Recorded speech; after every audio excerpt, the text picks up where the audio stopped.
everybody, it's Dan here, 9th of June 2015. Welcome to Essex, United Kingdom. Now I've just been having a look around the bottom of the garden here and I've discovered some interesting things, so I just want to share them with you. So let me have a look.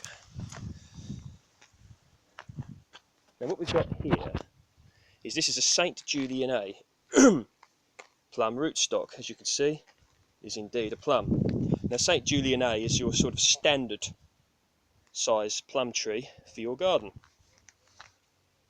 Now I tried to do some grafting onto this last year, so I purchased these the same time that I purchased the apple rootstocks, which I've shown in other videos. So I left it growing away for a year and then I grafted onto it. So miserable fail there, that was a fail, that was a fail. So I've since learnt that plums do a lot better with chip budding than they do grafting. You can graft plums, but it's not generally the most successful thing you can do.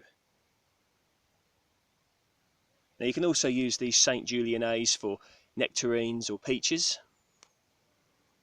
So that's one there, you can see.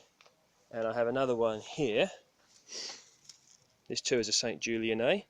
I intend to do some chip budding onto this. Chip budding is typically done in the UK the 3rd week of July because summer needs to be well underway, plus also it needs some remainder left of the growing season. And this one really has suffered. I think it's recovering now, but it really dried out, you can see. I've got to weed these pots, and this one here as well. This is a St. Julian A, and it also has some little plums on it, believe it or not. Might even be able to eat those, who knows. So that's the St. Julian A's.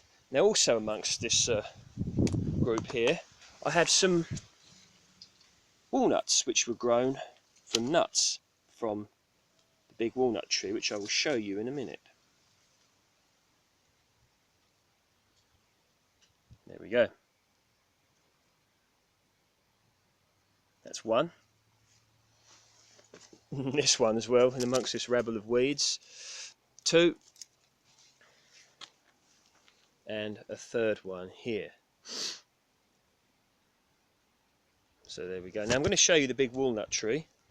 This is another walnut here, grown from a nut. I believe I didn't grow these, a relative grew these about 3 or 4 years ago, I believe. So just let me take you to the tree they came from. Now this was the walnut tree in the garden, still is, but we had to take it down because it got too big for this garden. So it's began to coppice. It still is a beautiful tree, but walnuts generally need to be quite large before they produce walnuts. So I imagine that this tree won't be here much longer.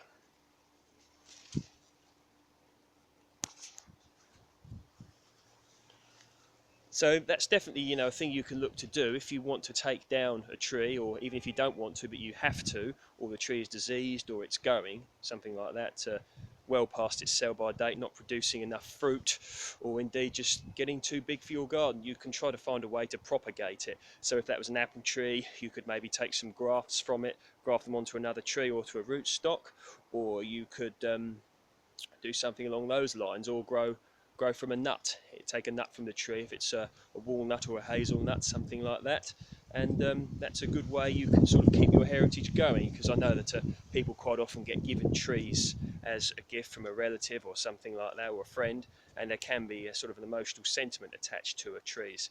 So that's a good thing to do. Learn how to propagate your trees, whether it's from cuttings, nuts, grafting, budding, that sort of thing.